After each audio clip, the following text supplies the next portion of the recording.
Fudbal je u svojoj suštini igra prostora i vremena. Već 150 godina istorija ove igre piše se u singularu. Imali smo eru Pelea, kada je Santos bio centar sveta, imali smo eru Johana Cruyffa, koja je promenila način na koji mislimo. Imali smo eru Diega Maradone, koja nas je naučila da jedan čovek može pobediti čitavu armiju. Kralj je uvek bio jedan, neprikosnoven, usamljen na vrhu, dok su svi ostali bili samo podanici koji se bore za mrvice sa njegovog stola. Ali, početak 21. veka doneo nam je anomaliju, grešku u Matrixu. Dva sunca na istom nebu koja su odbila da zađu. Ovo nije bila smena generacija, ovo je bila simultana eksplozija dve supernove koja je trajala 2 decenije.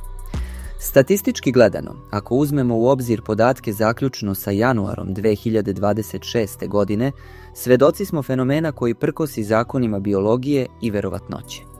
Zajedno su postigli preko 1780 zvaničnih golova na najvišem nivou. Odigrali su više od 2300 utakmica pod najvećim mogućim pritiskom. Osvojili su ukupno 79 trofeja. Brojke su toliko velike da gube smisao, one postaju apstrakcija.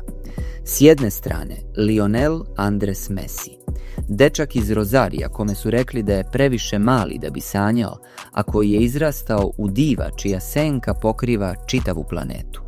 S druge strane, Cristiano Ronaldo dos Santos Aveiro, dečak sa Madeire iz radničkog kvarta, kome su rekli da je previše siromašan da bi uspeo, a koji je svojom voljom izgradio imperiju. Za nas na Balkanu ova priča ima posebnu težinu. Mi razumemo ovaj dualizam. To je večna borba između vica i inata, između urođene božanske improvizacije i krvavog spartanskog rada. Ovo nije priča o tome ko je bolji. To je pitanje za navijače na tribinama i svađe u kafanama. Ovo je priča o kako. Kako su dva čoveka, jedan umetnik, a drugi gladijator, pokorili svet i podelili ga na pola. Ovo je saga o dva monarha. Da bismo zaista razumeli njihovu dugovečnost, moramo pogledati ispod haube. Moramo analizirati mašineriju koja pokreće ove fudbalske avatare. Njihova dominacija nije slučajna. Ona je rezultat dve potpuno različite evolutivne putanje. Lionel Messi je biomehanički paradoks. Visok 170 cm, on koristi svoje nisko težište ne kao manu, već kao svoje najjače oružje. Dok prosečan elitni fudbaler pravi duge korake, Messi operiše na drugoj frekvenciji. Njegova sitna, brza kretanja omogućavaju mu da dobjegne loptu više puta u sekundi nego bilo ko drugi. Naučnici to zovu neuromotorna automatizacija. Messi ne razmišlja o driblingu. Njegov mozak je oslobođen tog tereta. On je slobodan da skenira prostor, da vidi geometriju terena, da proračuna raspored igrača koji će se desiti tek za 3 sekunde. On vidi igru u usporenom snimku, dok se svi oko njega kreću u realnom vremenu. Komentatori često kažu da lopta ima oči kada je kod njega. To nije samo fraza. Analiza njegovih kretanja pokazuje da on koristi spoljni deo stopala kako bi loptu držao, kako mi kažemo, zalepljenu za kopačku. On ne trči sa loptom, on klizi sa njom. On je šahista koji igra cuger usred ragbi utakmice, izbegavajući startove pre nego što se oni uopšte dogode. A onda tu je Cristiano Ronaldo. Ako je Messi dar prirode, Ronaldo je trijumf inženjeringa. On je spomenik ljudskoj volji i obsesiji. Njegovo telo je hram izgrađen bolom, disciplinom i naukom. Ali ključni trenutak njegove karijere, trenutak koji definiše njegovu veličinu, nije neki gol, već povreda. Sećate se 2014. godine. Dijagnoza je bila tendinoza patele, hronično stanje kolena koje je uništilo karijere mnogih, uključujući i onog pravog Ronalda, Brazilca. Mnogi su mislili da je to početak kraja. Ali Cristiano je uradio ono što radi najbolje. Adaptirao se. On je ubio krilo u sebi da bi rodio centarfora. Prestao je da bude onaj momak iz Manchestera koji radi 1000 biciklica uz out liniju. Odbacio je sve suvišno. Postao je najefikasniji predator u istoriji sporta. Njegova igra se svela na suštinu, kretanje bez lopte, tajming i realizaciju. Njegov odraz je postao mitološki. Skokovi od 78 cm u vis, zadržavanje u vazduhu koje prkosi gravitaciji, kao da ima nevidljiva krila. U Srbiji za takve ljude kažemo da ostavljaju srce na terenu, ali Ronaldo ostavlja i više od toga. On ostavlja svaki atom svoje snage, jer za njega drugo mesto ne postoji. Drugo mesto je samo prvi gubitnik. On je gol mašina, programirana da nestane dok sudija ne svira kraj ili dok biologija ne kaže dosta, a biologija još uvek ćuti. Bilo je to 9 godina koje su definisale moderni fudbal. Od 2009. do 2018. godine Španija nije bila samo zemlja, bila je bojno polje. El Clasico nije bio obična utakmica, bio je to sudar ideologija, građanski rat u kopačkama. S jedne strane, Guardiolina Barcelona i Messi. Filozofija apsolutnog posjeda, tiki-taka, hipnotišuća lepota koja vas uspava pre nego što vas ubije. S druge strane, Mourinhov Real Madrid i Ronaldo.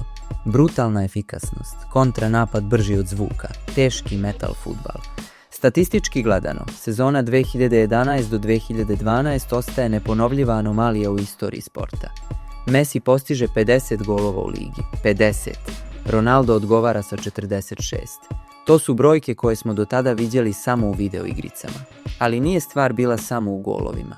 Bila je stvar u psihološkom teroru koji su vršili jedan na drugog. Ako bi Ronaldo postigao hat-trick u subotu, Messi bi morao da postigne 2 gola u nedelju, samo da bi održao korak.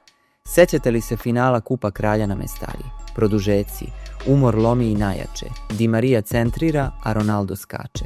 Taj skok, to je bio trenutak kada je vreme stalo. Nebeski skok, rekli bi naši stari komentatori. Mladen Delić bi sigurno povikao, ljudi moji, je li to moguće? A onda odgovor. Polufinale Lige šampiona na Santiago Bernabeu.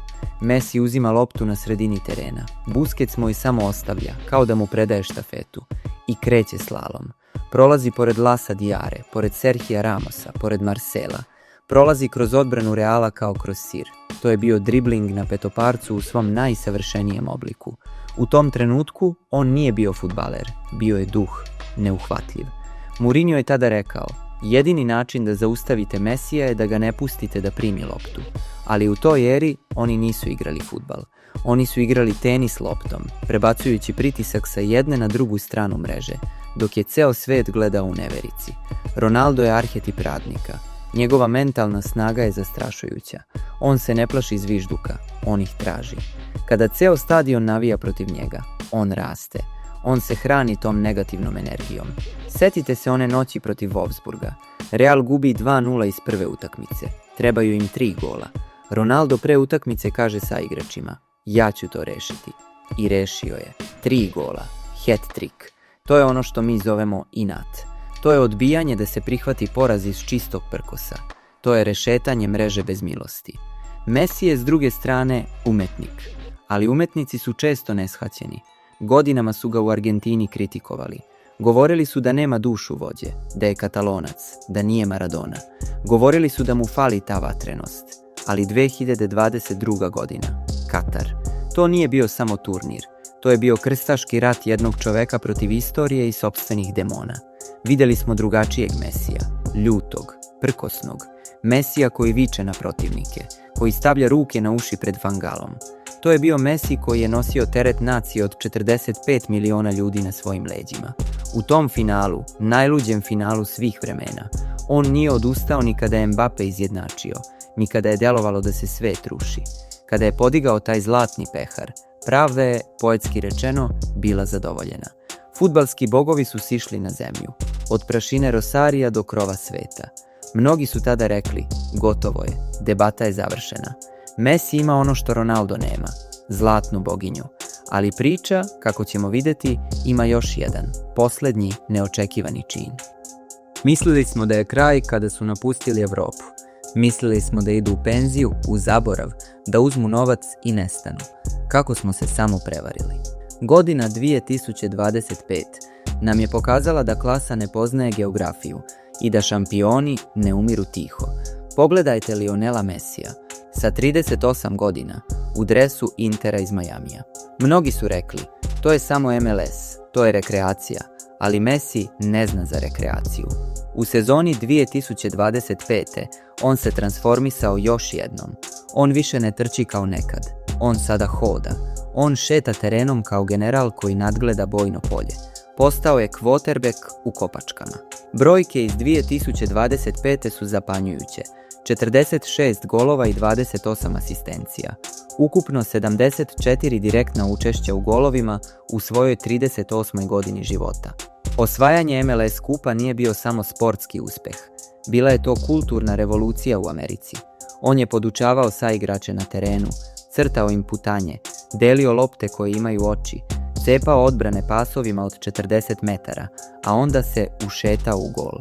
To je bila dominacija uma nad materijom, a Cristiano u 40. godini u pustinji Saudijske Arabije. Kritičari su oštrili pera, spremni da napišu njegov nekrolog, ali Ronaldo je odgovorio onako kako jedino ume, golovima. 41 gol u 2025. godini. Postigao je više golova u svojoj 40. godini nego što većina napadača postigne u piku karijere. Vodio je Portugal do titule u Ligi nacija, postižući golove kada je bilo najteže. Njegovih 938 golova u karijeri stoje kao monument, kao piramida koju niko nikada neće srušiti. On je dokaz da čovjek može postati mašina ako je volja dovoljno jaka. Sada, u januaru 2026. godine, dok gledamo ka predstojećem mundijalu u Americi, Kanadi i Meksiku, shvatamo jednu stvar. Oni još nisu gotovi. Messi brani tron, Ronaldo želi ono jedino što mu nedostaje. Posljednji ples se nastavlja. Kako onda presuditi? Kako izabrati između oca i majke fudbala?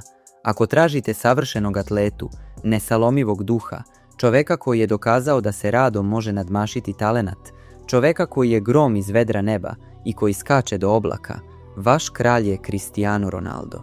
On je inspiracija za svakoga koji je ikada mislio da nije dovoljno dobar. On nas uči da granice postoje samo u našoj glavi. Ako tražite čistu magiju, igrača koji vidi ono što drugi ne vide, koji čini da najteža stvar na svetu, kontrola lopte, izgleda kao najlakša stvar na svetu. Ako tražite nekoga koji je kompletirao igru, koji je ujedinio efikasnost i umetnost, vaš kralj je Lionel Messi. On je dokaz da se fudbal može igrati srcem i maštom. Ali možda je pitanje pogrešno. Možda ne treba da biramo. Mi nismo svedoci rivalstva. Mi smo svedoci najduže i najlepše simbioze u istoriji sporta. Jedan nije mogao da postoji bez drugog. Ronaldo je gurao Messija da trenira jače kada je mislio da zna sve. Messi je gurao Ronalda da evoluira taktički kada je mislio da je najjači. Oni su bili dva točka istog bicikla koji je jurio ka besmrtnosti. Bili su to dva monarha koja su vladala svetom, a mi smo imali privilegiju da živimo u njihovom vremenu. I zapamtite ovo dobro, jer istina je surova.